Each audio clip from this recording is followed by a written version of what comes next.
चलिए आपका मेरे चैनल एक क्लासेस में स्वागत है। आज हम इलेक्ट्रीशियन सेकेंड ईयर के लिए जो आपका सीबीटी एग्जाम हो रहा है उसके लिए लेक्चर्स बनाने जा रहे हैं। कोशिश करिएगा पूरा लेक्चर देखें अगर आपको अच्छे नंबर से पास होना है। अगर पास नहीं होना है तो कोई बात नहीं। ठीक, पहला है निम्न में से डीसी मशीन का भाग नहीं है। Armature, commutator, tape changer, brush. तो देखिए इसमें आंसर क्या होगा, टेप चेंजर। टेप चेंजर जो होता है ये आपका ट्रांसफार्मर में होता है, ठीक है। ये डीसी मशीन का भाग नहीं है। आर्मेचर क्या होता है, ये घूमने वाला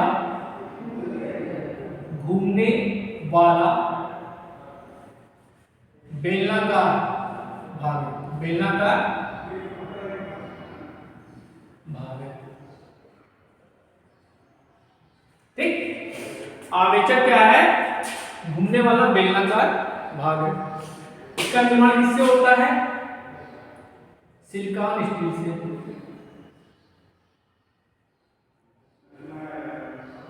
इसका निर्माण जो होगा किससे होगा, सिलिकॉन स्टील से। ओके, और क्या है इसमें इसमें क्या होता है, आर्मेचर जो होता है इसमें आपका ईएमएफ इंड्यूस होता है। इसमें ईएमएफ इंड्यूस होता है मतलब इसमें ईएमएफ बनता है और ईएमएफ का फॉर्मूला होता है E = 5ZTN/60A। ये क्या होता है, हमेशा AC होता है। जो आपका ईएमएफ होगा इसमें जो जनरेट होगा वो क्या होगा, हमेशा AC होता है, ठीक। अब आते हैं कम्यूटेटर पे। कम्यूटेटर को हम लोग बोलते हैं मैकेनिकल रेक्टिफायर। मैकेनिकल रेक्टिफायर कहते हैं इसको, मैकेनिकल रेक्टिफायर कहते हैं, ठीक। ये क्या करता है, AC को DC में और DC को AC में, AC को DC में कन्वर्ट करता है आपका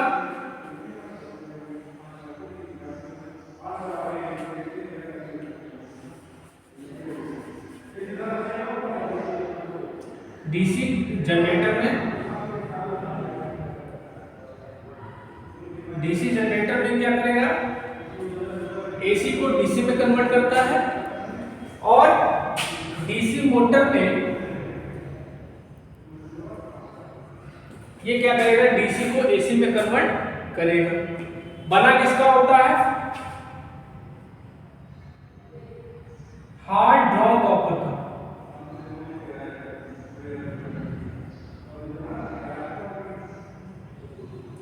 हार्ड ड्रॉ कॉपर का बना होता है, ठीक। अब आते हैं ब्रश। ब्रश क्या होता है, कम्यूटेटर से कनेक्टेड होता है, ठीक है। जो ब्रश होता है वो कम्यूटेटर से कनेक्टेड होता है। ये बना होता है आपका कार्बन और ग्रेफाइट का। किसका बना होता है, कार्बन और ग्रेफाइट का। इसका काम क्या है, करंट को बाहरी सर्किट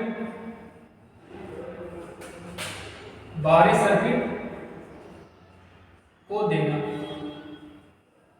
बाहरी सर्किट को देना। लिख लीजिए।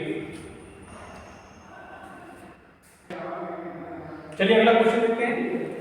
कह रहा है कि डीसी मशीन में आर्मेचर को लैमिनेट करते हैं, ठीक है, भंवर धारा को कम करने के लिए, क्षैतिज हानि को कम करने के लिए, कॉपर हानि को कम करने के लिए। देखिए जो आपका आर्मेचर है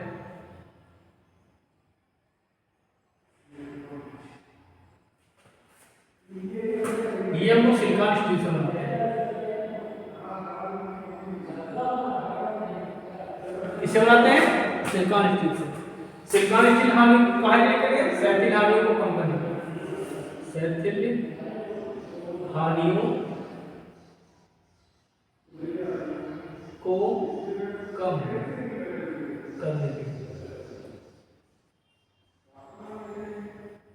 क्षैतिज हानियों को कम करने के लिए, ठीक। और लैमिनेट क्यों करते हैं?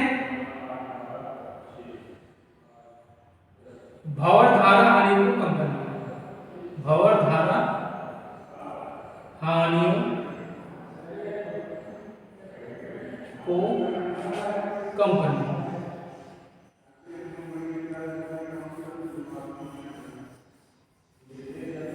ये तो आपको पता चल गया कि सिलिकॉन स्टील क्यों यूज करते हैं और लैमिनेट क्यों करते हैं। अगर मान लीजिए आपसे पूछ ले कि सेथिल हानियों का और भंवर धारा हानियों का फॉर्मूला क्या होता है तो क्या बताएंगे? देखिए भंवर धारा हानियों का फॉर्मूला होता है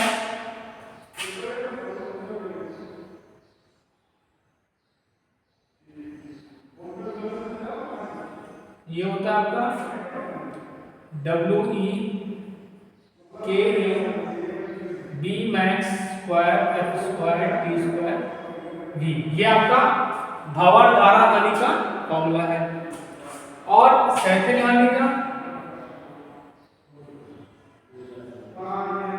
ये होता है WH B max 1.6 FV, ये होता है आपका सेथिल हानि का फॉर्मूला। ठीक, जो हम लोग सिलिकॉन स्टील की पत्तियां यूज करते हैं उनकी थिकनेस कितनी होती है? 0.35 mm टू 0.5 mm। नोट करिए।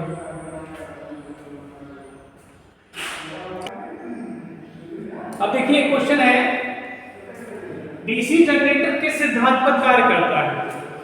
लेंज का नियम, फैराडे का नियम, म्यूचुअल इंडक्शन, ओम्स लॉ। चलिए पहले डीसी जनरेटर के बारे में डिस्कस करते हैं।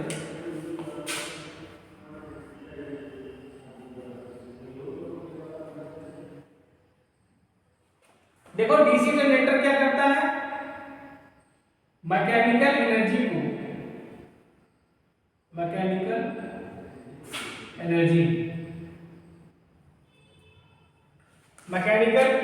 को हिंदी में बोलते हैं यांत्रिक ऊर्जा। क्या बोलते हैं? यांत्रिक ऊर्जा।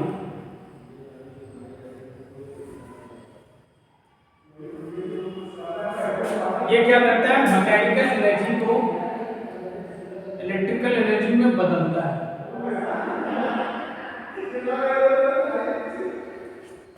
क्या करता है? मैकेनिकल एनर्जी को इलेक्ट्रिकल एनर्जी पे बदलता है। ठीक, अब सिद्धांत की बात करें तो ये फैराडे के इलेक्ट्रोमैग्नेटिक इंडक्शन पे कार्य करता है। किस पे? फैराडे के इलेक्ट्रोमैग्नेटिक इंडक्शन, फैराडे के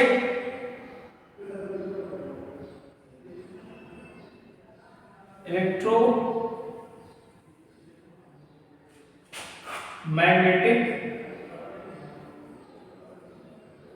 इंडक्शन में कार्य करता है।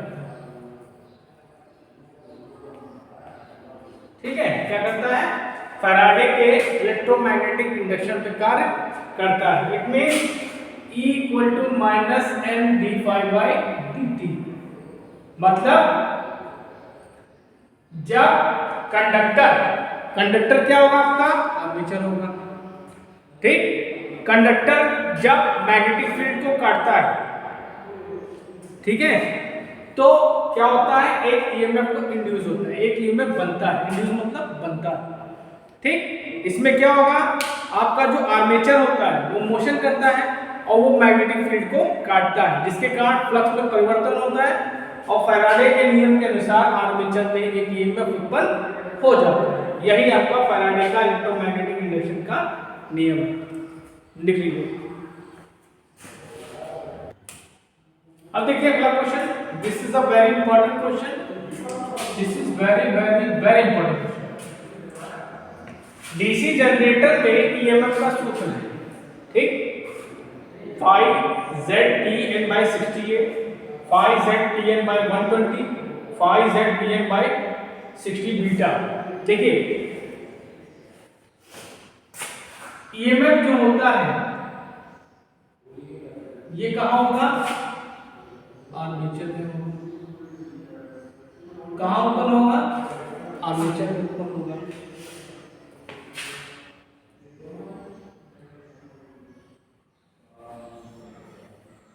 ये आपका ईएमएफ है। ठीक, कैसा होता है? हमेशा एसी होता है। हमेशा क्या होता है? एसी होता है। अगर आपसे पूछा जाए कि जो आपका ईएमएफ उत्पन्न होता है उसकी प्रवृत्ति कैसी होती है, तो क्या होगा? एसी होता है। अब यहां पे इसका आंसर क्या है? ये सही है।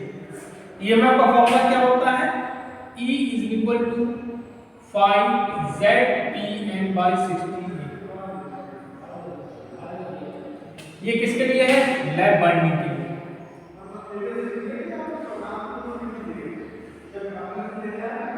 Lap binding. लैप बाइंडिंग क्यों यूज करते हैं? मोर करंट, जहां पे हमको मोर करंट चाहिए होते हैं वहां पे लैप बाइंडिंग का प्रयोग हम लोग करते हैं। और लेस वोल्टेज, ठीक। और ये जो दिया है ये है आपका ईएमएफ, इसको P बोल दीजिए, ईबी लैप बाइंडिंग। और ये हो गया वेव बाइंडिंग, डब्ल्यू नाम दे दिया। तो वेव में क्या होता है? A बराबर 2 होता है। नंबर ऑफ पोल्स कितने होते हैं? 2 होते हैं, ठीक। तो यहां पे क्या हो जाएगा? जो ईएमएफ उत्पन्न होगा ये होगा 20। अब समझिए कौन किसमें क्या है। अब इन दोनों का जो रिलेशन होता है ये भी समझ लीजिए क्या होता है। EW is equal to P/2 into EP होता है। इट मीन्स वेव बाइंडिंग का EMF equal to P/2 into lap binding का ईएमएफ, ठीक। अब जो आपका ईएमएफ का फॉर्मूला है ZPN/60A, इसमें कौन कौन क्या है ये भी समझ लीजिए। कौन क्या है इसमें? E आपका ईएमएफ है जो आपका आर्मेचर में उत्पन्न होता है। Phi क्या है? फ्लक्स है, नंबर ऑफ फ्लक्स। Z क्या है? Number of conductors,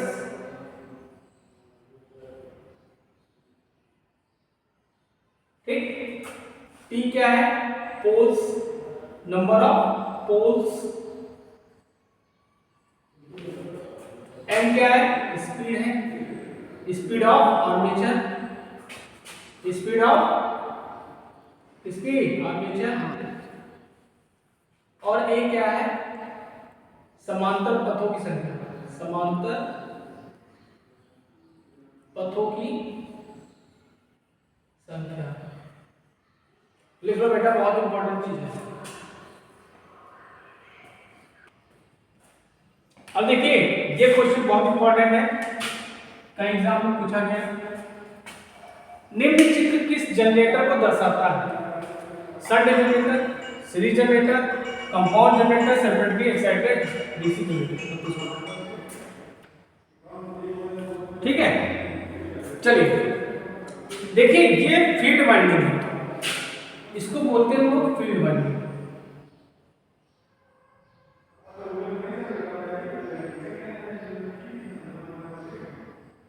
field winding, इसके रेजिस्टेंस को हम लोग किस रिप्रेजेंट करते हैं? आरएसएस से, ठीक।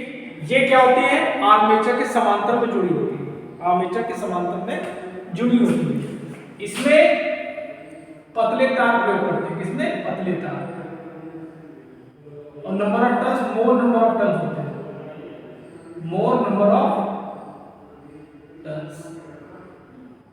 इसमें टर्न्स क्या होते हैं? घुमाव क्या होते हैं? ज्यादा होते हैं, ठीक है, इसमें घुमाव ज्यादा होते हैं। अब ये फील्ड वाइंडिंग आर्मेचर के समांतर में जुड़ी है, तो इस प्रकार के जनरेटर को हम लोग बोलते हैं शंट जनरेटर। क्या बोलते हैं? इसमें आंसर क्या हो जाएगा? शंट जनरेटर, ठीक है। इस प्रकार के जनरेटर को हम लोग क्या बोलते हैं? Shunt generator. शंट जनरेटर क्या होता है? इसका कहां प्रयोग करते हैं? इसमें जो हमको वोल्टेज मिलेगा वो कांस्टेंट मिलेगा। क्या मिलेगा? इसमें लगभग वोल्टेज क्या होता है? कांस्टेंट होता है, कांस्टेंट वोल्टेज,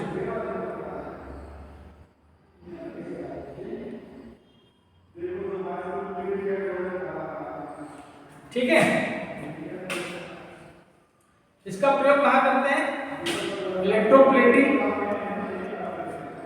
इलेक्ट्रोप्लेटिंग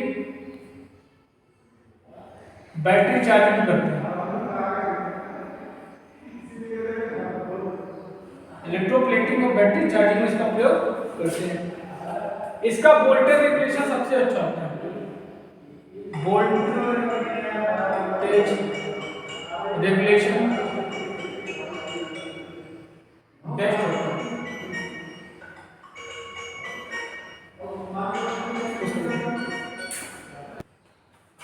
अब देखिए सीरीज जनरेटर देखते हैं क्या होता है। सीरीज जनरेटर वो होता है जब फील्ड वाइंडिंग आर्मेचर की सीरीज में जुड़ जाए, फील्ड वाइंडिंग आर्मेचर की सीरीज में जुड़ जाए, मतलब ये आपका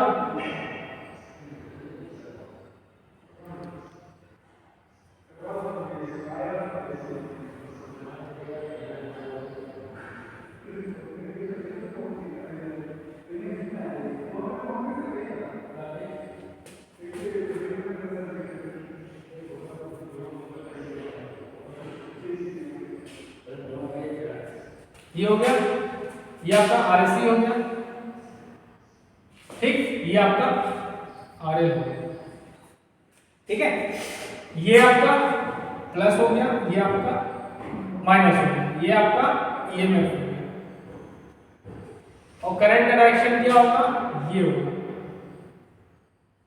हमेशा करंट का डायरेक्शन ये होगा, उसमें भी करंट का डायरेक्शन आपका ये होगा। अब ये करंट आपकी दो करंट में बढ़ जाएगा, तो इस शंट जनरेटर में जो करंट का इक्वेशन होगा यहां पर लिख दे रहा हूं, IA इक्वल टू होगा ISH प्लस IL, ठीक, ओके। अब यहां पे यही आर्मेचर करंट, यही आपकी ISC बन जाएगी, यही करंट आपकी IL बन जाएगी, ठीक, ओके। तो इसमें जो होगा armature current equal to IC equal to IL, ठीक, ये होगा, ठीक। अच्छा, ये जो जनरेटर होता है इसका प्रयोग हम लोग बूस्टर की तरह करते हैं, एज अ बूस्टर यूज होता है, ठीक, क्या होता है, एज अ बूस्टर, और इसका वोल्टेज रेगुलेशन सबसे खराब होता है,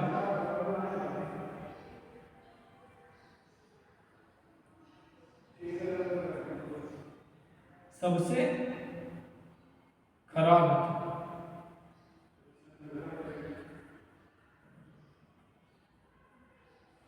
ठीक है। और इन दोनों का मिला जुला ग्रुप जो होता है आपका कंपाउंड जनरेटर होता है। एक होता है आपका सेपरेटली एक्साइटेड डीसी जनरेटर, उसका जो एक्साइटेशन होता है बाहरी सोर्स के द्वारा हम लोग करते हैं।